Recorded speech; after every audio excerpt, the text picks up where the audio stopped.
everyone, welcome back to my channel. It's me, Conjure Mama, and I'm back with another spell video. So today I am going to show you how I make my sour jar work. So before we get into the spell itself, let's talk about sour jars first. Sour jar is a kind of container spell.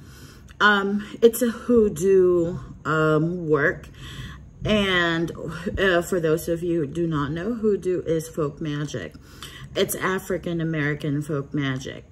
Anyway, sour jar, as opposed to the sweetening jar or the honey jar, its aim is to sour the situation or the person's life or their partnership or whatever it is, but you are souring it.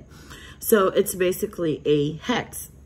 So you use the sour jar if you want someone to break up, if you want to extract revenge, if you want to make someone miserable, basically. So for today, I am going to show you how I do the sour jar. And for those of you who do not know, I offer both the honey jar and the sour jar spell service or sour jar service every week. Fridays I do the sweetening jar, and then Saturdays I do the sour jar. So if you want to get a jar service from me, you can just send me a DM on Instagram, and I will leave the link to my Instagram on the description below.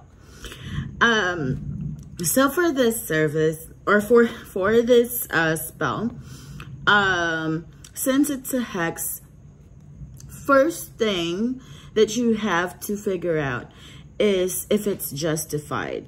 Okay, I'm not going to lecture you about the threefold rule because I do not subscribe to that. So it just has to be justified. If you are going to do if you're going to do something baneful, if you're going to perform baneful magic, at least make sure that your work is justified. When I say justified, it means that it should, there should be a good enough reason for you to do it. You cannot just do it because you want to. You cannot just do it just because, you know, you hate the way someone smiles. It has to be justified. I'm not saying that you can't do it because of, you know, just because. Yes, you still can. But for it to work properly and to make sure that there won't be any problems, it would be better if, you know, you're doing it for your reasons for doing it is justified. So let's get on with the spell. For this one, of course, you are going to need a container. So it needs to be glass, and a glass container with tin lid like this one. And then a black candle, some vinegar. So those are the basic things that you would need for this spell. But since I am going to do this for a client, I am going to add sulfur, which is good for breaking down the good things, you know, breaking down the happiness in someone's life. Again, that's why I was saying that it needs to be justified, because, you know, the person or your target is not going to be happy because of this work. They will, you know, they will go through a lot of not so good things because of this work.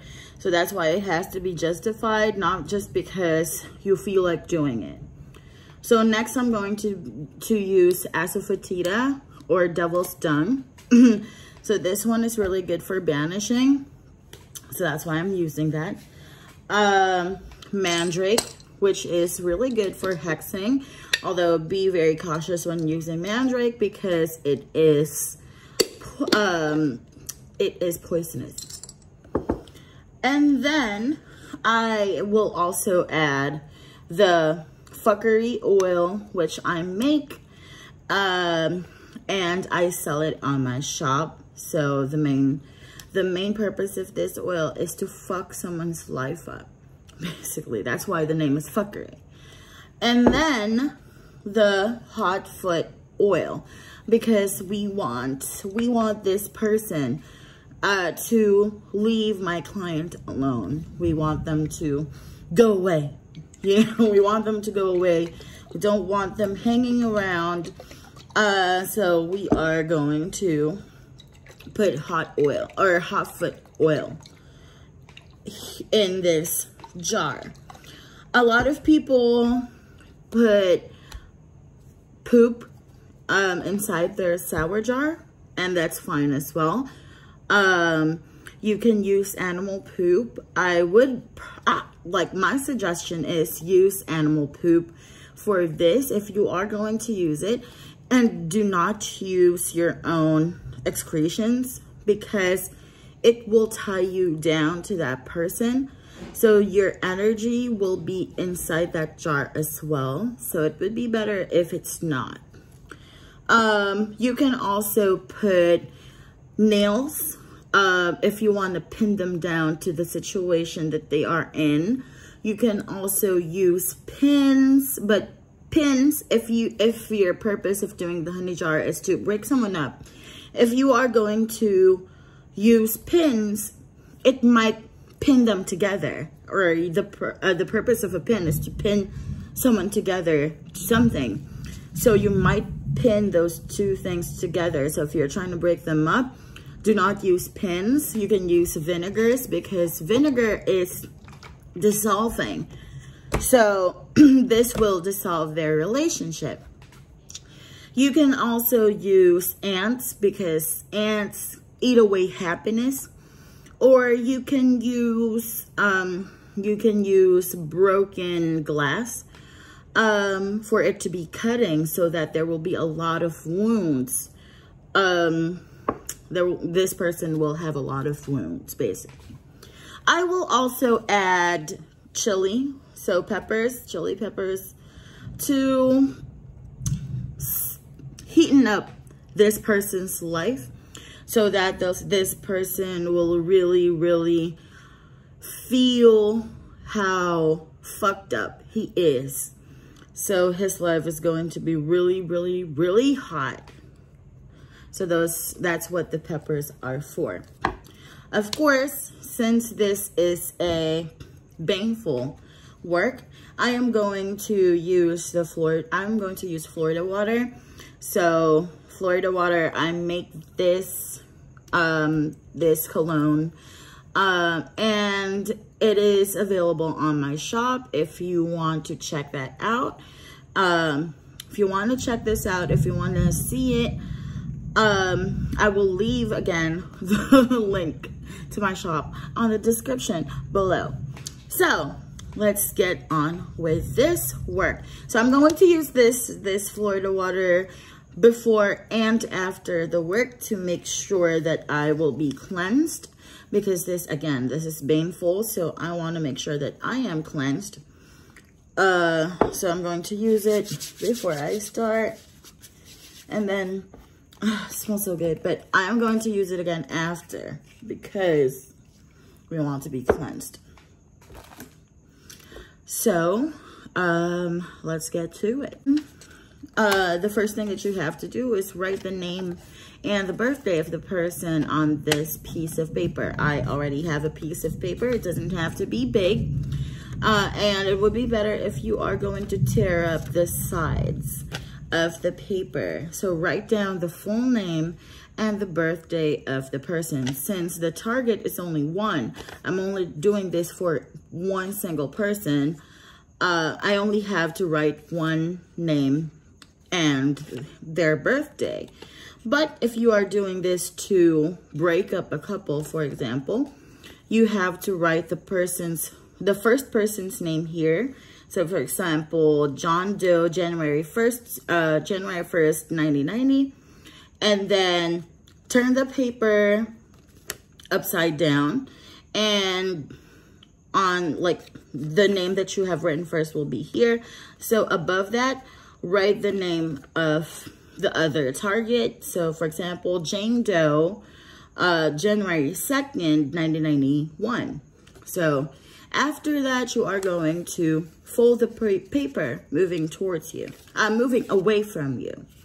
So I'm just going to write the name of the target to this paper.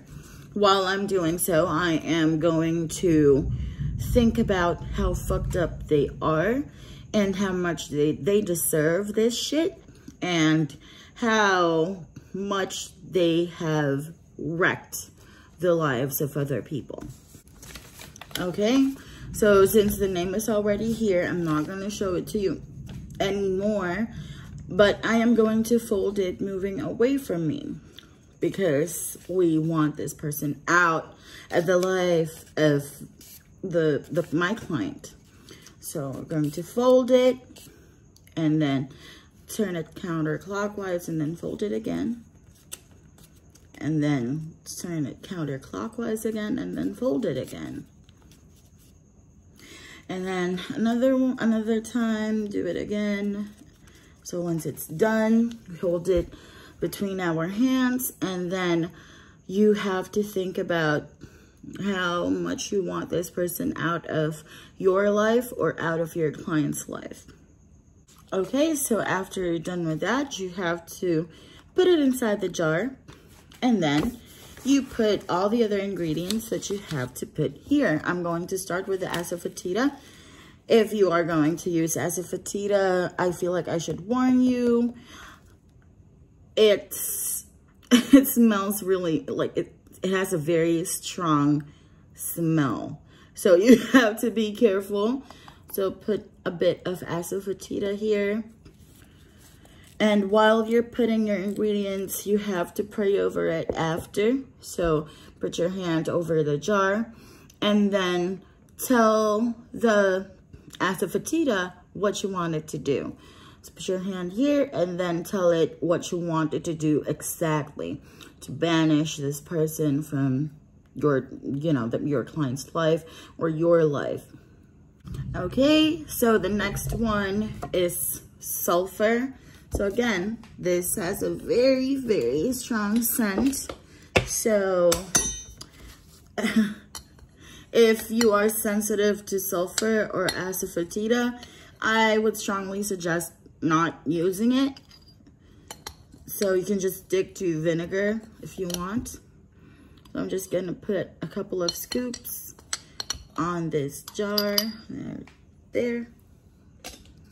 And then again, put your hand over the jar and then pray over the sulfur.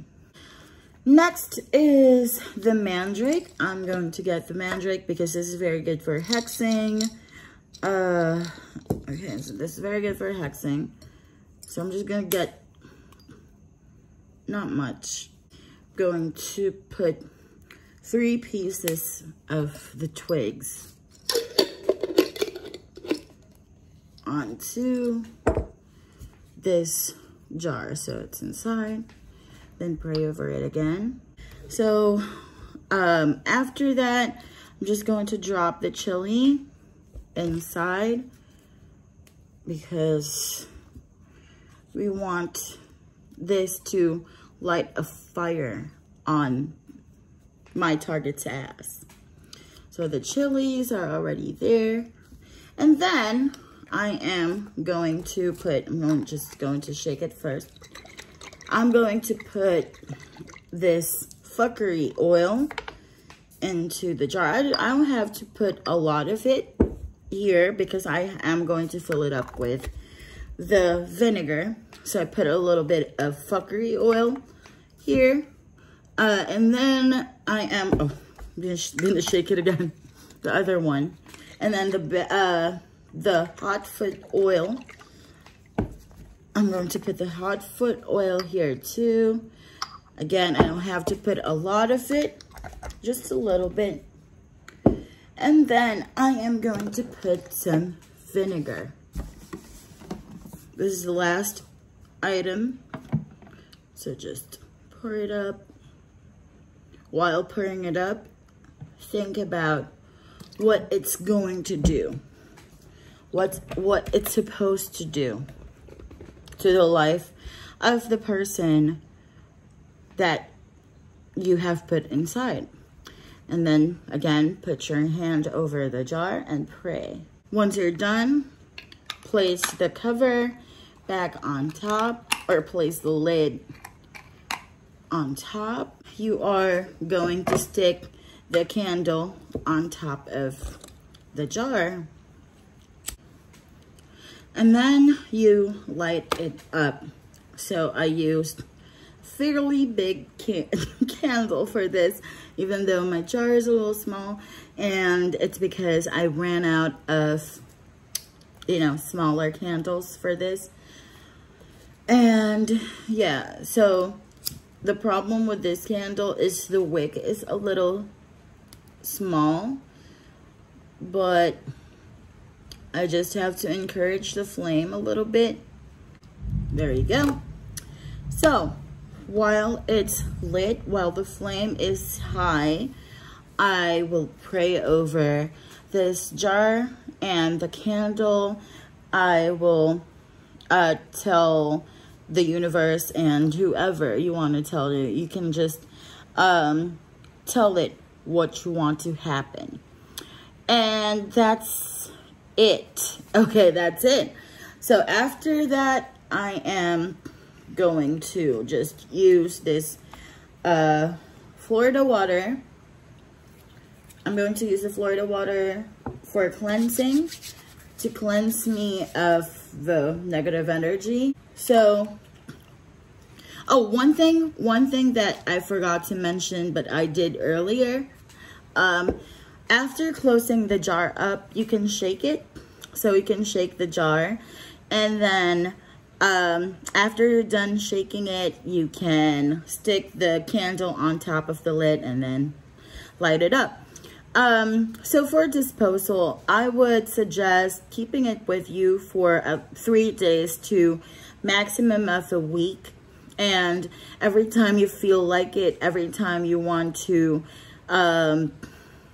empower the jar, you can get the jar and then shake it up. You can keep it behind you can keep it on the bathroom, behind your toilet.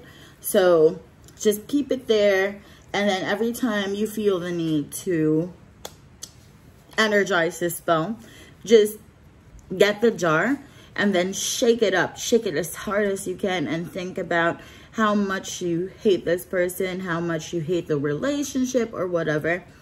And then once you're done, put it back there.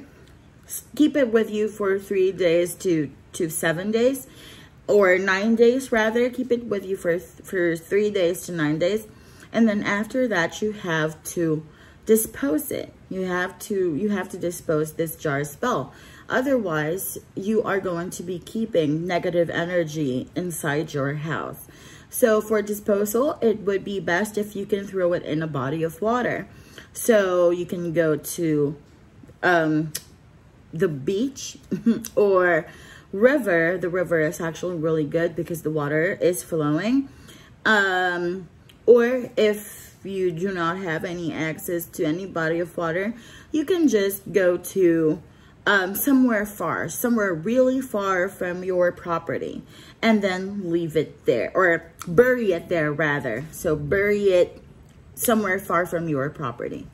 And then once you have buried it, just forget about the spell. Also, another thing is that once you have, just like the other jar spell, the honey jar, once you have finished the spell, you can never open it up again. You cannot open it up to add another ingredient. You just have to leave it as it is. You can light another candle on top of it, but you cannot open it up. So that is it. I hope I was able to help you. If you have any questions about this spell, just leave a comment below. And if you have any requests to whatever kind of spell that you want me to make, just leave it as a comment below. Anyway, thank you so much for joining, and I hope you have learned something from me today, and I'll see you next time. Bye.